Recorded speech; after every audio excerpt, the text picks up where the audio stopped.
since Sanjeev said tech has to be checked again. Are you there, Katie? All right. Well, I've got a clicker here too. Okay.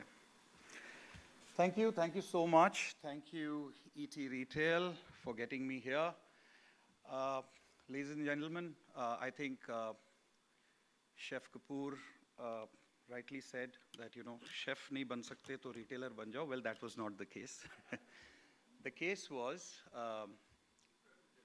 I know. No, I'm not justifying. For the people to know, 2.5 decades back, 3 decades back, being a chef was not an easy job. Let me tell you that. Yeah. And so was retail. It was not an easy job. I mean, I see 20-year-olds, 25-year-olds today coming to my office and saying, hey, I finished 6 months in this role. When am I going to get promoted? And correct me, chef, if I'm not mistaken, to be a kitchen operation trainee to becoming an executive chef in a 5-star hotel, you need to spend at least 18 to 20 years. That also if you are brilliant. In retail, it was similar. So, when I've been called here today to talk about technology, the past defines the future. And a lot of you out here probably were in school when we started retail in India. And it's very important for you to know the past. How did the past define what we as human beings and as consumption category go through the entire evolution? I could see some of it in your presentation as well, because it's extremely important for us. I represent a brand called Being Human, but of course that's not what I'll speak about today. I'll basically speak about what I personally believe is important for all of you to keep in your mind with the changing trends that are happening, which will keep you breathing, keeping your nose above the water. Because it's a VUCA world, as we all know.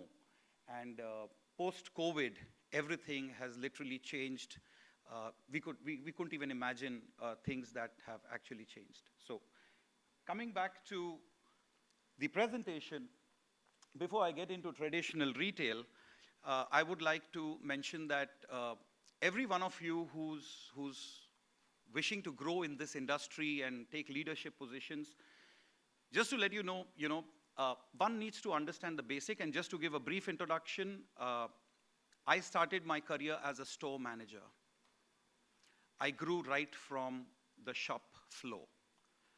Not that I was not educated, not that I couldn't get a great job, no. Because retail says that until unless you do not know how to address your customer right on the floor, you cannot be a leader, right? Whatever they might teach you in the Wattons of the world or the IMs of the world, with all due respect, you need to know what is the nut and bolt of the business. And that's how I started my life about 25, 26 years ago. And here I am trying to give you gyan. So today there's no gyan. Today it's absolutely about what actually happened and what is going to happen, right? So everybody knows that traditional retail in India is still one of the biggest retail segment, the unorganized sector. So historically, India has a predominantly unorganized segment consisting of small independent stores, mom and pop stores which still survive. Although I have a Blinkit on my phone, I have a Zomato on my phone, I have other grocery. Zomato also, if I'm not mistaken, Zomato gives grocery as well, right? So, although I have that, but there is one Chheda store right down my road. I call him up at 11 o'clock in the night. He says, "Bauji, dukaan band ho gayi hai, par khol ke de denge aapko saman." That is keeping the customer in the middle of everything, right? So that still has not got lost. Then came, I think, the emergence of supermarkets. Supermarkets is when I went into retail and I started with my journey with a brand called Food World way back. The first modern retail chain started from Chennai, the first store in Anna Nagar. Although I was a corporate recruit, but we were made to go across all departments and learn how it happens. I remember that in Chennai, I used to teach customers what a trolley is. They didn't know what a trolley is. They came in and they said, what is this? We used to teach them that this is a trolley. You need to take the goods from the rack, put it in the trolley, go out there, and there your billing is. Because before that, it was all across the counter. Kirane ki dukaan. Owner is behind, the customer is in the front, right? So that gave rise to supermarkets and departmental stores. In the late 1990s and early 2000s, organized retail began to gain traction in India. The country witnessed the entry of, Food World, Nilgiri, Spencer's Retail, offering wide variety of products under one roof. Departmental stores such as Shoppers Stop and Lifestyle also emerged during this phase. And then came the rise of the shopping malls, right? The 2000s saw basically the rise of the shopping malls. And here we saw a mix of retail, entertainment, and especially dining options, which came in, attracting consumers with more immersive experiences. Well, couple of them who are still very relevant to us today, like DLF, the Phoenix Group, we have the Prestige Group, we have now Nexus, which has moved in a big way. All of these guys, and surprisingly, very similar to what the Five Senses is, we see that food is taking a very large part of the experiential piece in these malls. So is retail. I'll come to that later. From there, we moved on to something called the e-commerce boom. Now, e-commerce boom was always there earlier. However, with the e-commerce boom, got more accelerated during COVID. Because during COVID, my 75-year-old mom, who didn't even know how to use a smartphone, was forced to learn how to go and order medicines which can be delivered to her house. And that, my friend, changed a lot of things. It completely accelerated the journey of digitization. And from there on, from 2020 on, I think there is a large boom. Is this boom for real? Is this boom taking things away from the sensorial fact of shopping, eating, and all of that? We'll come to that. Each one has his own theory, right? However, as consumers increasingly embraced shopping, traditional retailers and e-commerce players started adopting an omni-channel approach. So e-commerce led to omni-channel, which means we shop online, we pick it up offline, we click and we collect, we do a whole lot of exchanges. Not important that भाई हम इस दुकान से सामान खरीदे तो उसी दुकान में जाके वापस करना है, मैं online भी कर सकता हूँ. So what has happened basically? The seamlessness has crept in. People have become more, they have more time to dedicate to other stuff. Now I really don't know what stuff, because the day actually begins with your shopping, and that's how traditionally we have seen things happening. I call it the romanticizing of shopping. So when you go to make a suit, you actually tell the tailor, "Ke, bhai, we don't need engineered suit. Today, you get engineered suits, right? You don't have to go for a trial. Trust me, my dad used to take me for 3 trials to get a suit done. You know why? Because that's the romanticization of going there, standing there, and the tailor master measuring you up. That fact is somehow getting lost. For good or for bad is not the question here. But it's just the same thing, as Chef Kapoor said. 10 minutes and it's in your house. Is it good? Is it right? Is it nice? No. We don't know, right? Some of you may agree, some of you may disagree. Then basically came the integrating online and offline channel to provide a seamless shopping experience. Brick and mortar retailers expanded their online presence, while e-commerce companies ventured into physical stores and pickup point. This is where in every single conference that I have attended or wherever I have been a speaker, I have been telling for the last 5 years that every generation sees a revolution, and this revolution is a revolution which is of seamlessness, which is of getting it now and getting it here. It's about I, me, myself. Now just look back. If you're taking a holiday, what do? You basically say, I want to go by this airline. You stand in the counter and say, na ji na, mujhe to ye window wala seat milega kya? Then you want to go to the hotel and you say, okay, can I take this room? And after you take the room, you ask the reception, can you upgrade me? Because that's what I really want, you know? And then you go into food and your personalization there and your all of that. So personalization has become the key. Consumers in today's date in omni-channel retail, let me tell you, you know, you talk about CRM, I'll come to CRM, but CRM when we started retail was very different. CRM in today's date is very different, right? What do you call loyalty? Who is loyal? You go to a Myntra, you go to a Ajio, you go to a Flipkart. Nobody is loyal. You are only loyal as long as the brand is relevant to you, right? So I used to say that, okay, fine, a Louis Philippe trouser fits me well. A Raymond jacket fits me well. But today I look at about some 500 options before I decide. So where's the loyalty gone? Right. So consumer is in the middle of everything. Every single brand is trying to take a piece of the consumer's mind share. And that is going to be the key moving forward. Then coming over to the next phase, which is social commerce. Trust me, I can promise you, everybody sitting in this room, at least 60 to 70% of them have in the last half an hour looked at their phone, either the Insta or the Facebook or the LinkedIn. And you have, trust me. Why? Because that's what it is. You're hooked on to social commerce. That is exactly where discovery happens, right? Everything today is discovered on your phone. And from there starts the journey. Now, I would like to take you through how the evolution of customer preference is happening. And this all leads to technology, okay? Please be patient.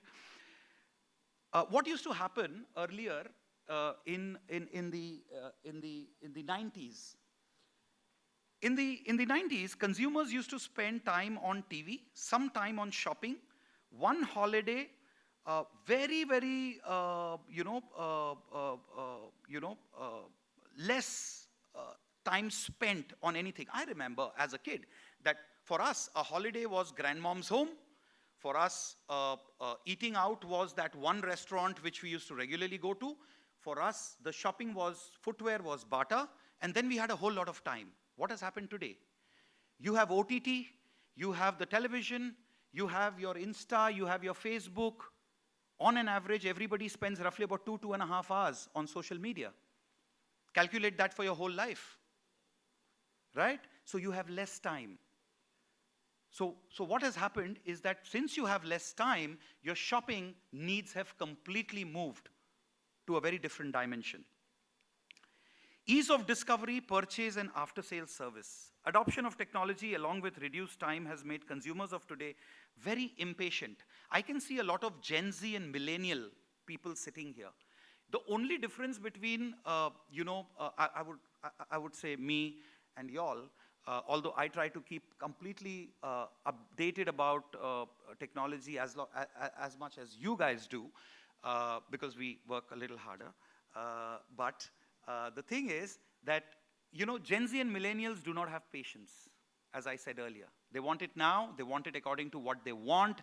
They will not be loyal to you if you are not relevant to them. I repeat this, yeah? So the entire paradigm of retail has changed. So relevance and purpose has become the mainstay. Of course, pricing and quality and all of that is hygiene. वो तो अच्छा करना ही है. But other than that, what is your purpose and what is your relevance, right? So, erstwhile consumers would walk into a store and service for a product which he wanted to wear for an event. A consumer of today expects that AI will suggest to the person what he or she needs to wear for a particular event. So much so that that has given way to my own product category, which very clearly is airport wear. यार आज से 30 साल पहले कौन train where पहन के जाता था भाई साहब? नहीं ना? But today you have airport wear. And airport wear has become a rage because people want to be seen in athleisure, and that also athleisure in various categories, right? So these are new categories which are coming up, yeah? So personalization in product and services has become a key differentiator in today's mindset of a consumer. And then comes the larger part, which is sustainability and social responsibility. Customer of today is socially and environmentally conscious, and honestly, I have a kid at home who says, Dad, you are not allowed to throw this anywhere. You give it to me. I'll get down 2 kilometers ahead. If there is a dustbin, I'm going to put it there and come. So thank you, guys. All you Gen Z and millennials are way, way ahead. A pat on your back, way, way ahead in terms of being conscious about the environment, conscious about the purpose that you all want to follow. Yeah. I would then, move on to a few retail technology of today. And there again, I would like to take you back to where we started from and where we are today. We started with point of sale system. We used to have the POS, the traditional POS, and before the POS, of course, you used to have the Parchi with the Kirana, all of that. But from the POS, we moved on to the e-commerce platforms. The rise of e-commerce in India has led to the development of robust online platform leading to anytime, anywhere shopping, payments, and return features. The biggest thing that happened was the digital payment. India has experienced a significant shift from the cash to cards to digital payments like UPI. And by the way, UPI probably is what we do today in India is the largest anywhere in the world. I have my friends and my colleagues abroad. We are opening stores abroad, and they can't even imagine that you go to a pan wala and he says, "Sir, QR code hai, payment kar dijiye." It's impossible. Guys, please, when you travel abroad, just try it, and you'll understand how much have we traveled in India. It's unbelievable, right? Every corner. I have stopped using cash for the last 1.5, 2 years. I don't carry cash. I don't find a need to, because everywhere I get to pay either through my UPI or through my electronic payment system, which I've already got on my phone. Coming to omni-channel platform, again, this has a significant impact on retail industry, revolutionizing how retailers engage with customers and operate their businesses. Then comes the advent of AR and VR. While AR allows customers to virtually try on products, which we have seen the advent of magic mirrors, and you stand in front of the mirror, it gives you suggestions, it brings your clothes in, it tells you what will fit you over a better denim. You're selecting a pair of denims, it'll give you options, and it'll take your entire shot and put it there, create your avatar, all of that. So we are all doing that. So that is exactly where things are shifting majorly. Retailers in India are increasingly, or will increasingly, start using AR and VR technologies to enhance the shopping experience. Why? Because at the end of it, I want to make this point very clear. The brick and mortar stores are not going anywhere. Trust me, they're not going anywhere. They will in fact become better. They will become a better experience center. Online will have it'll be probably a 40-60 or a 50-50 ratio, which will happen.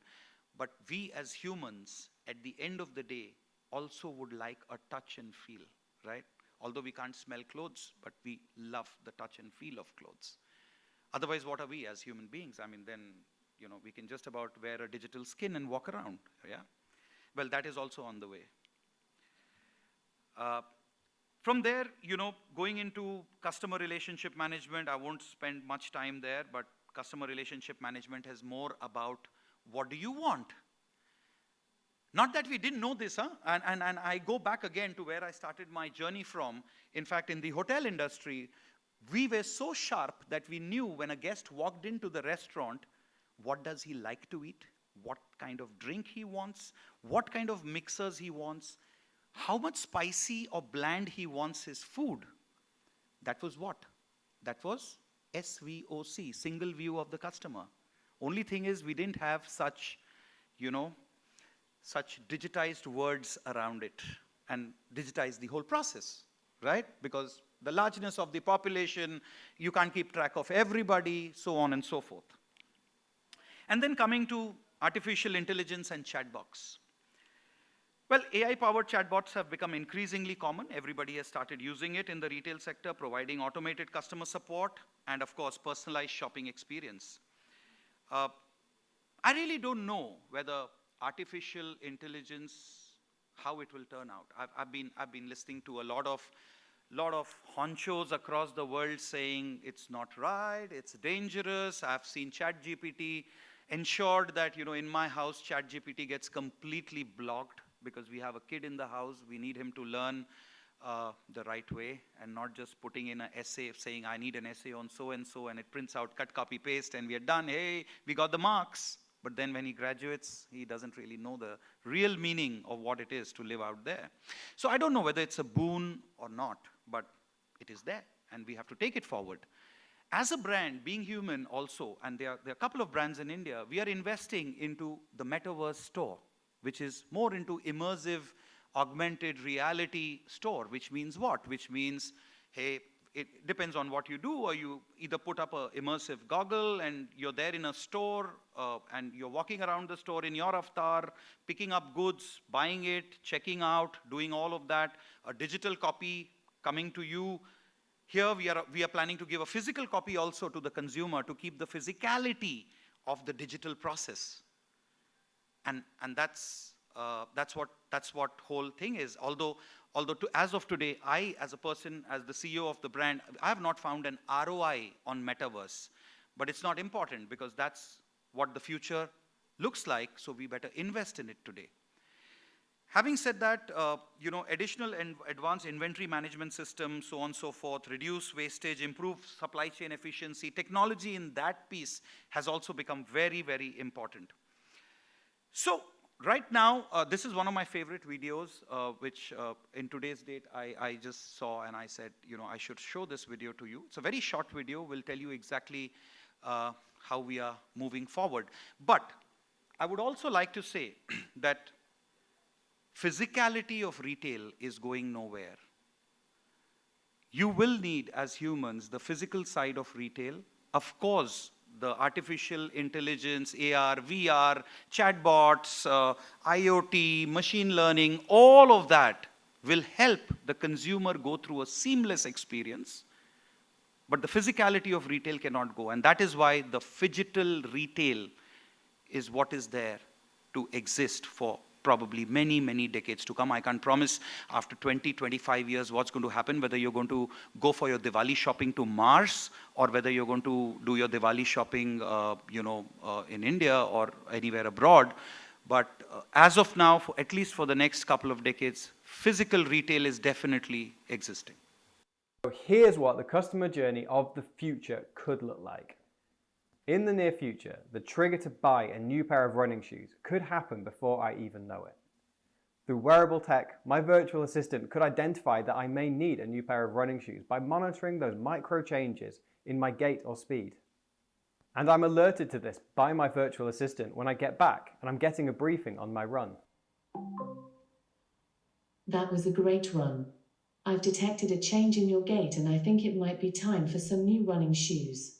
Would you like to see some recommendations?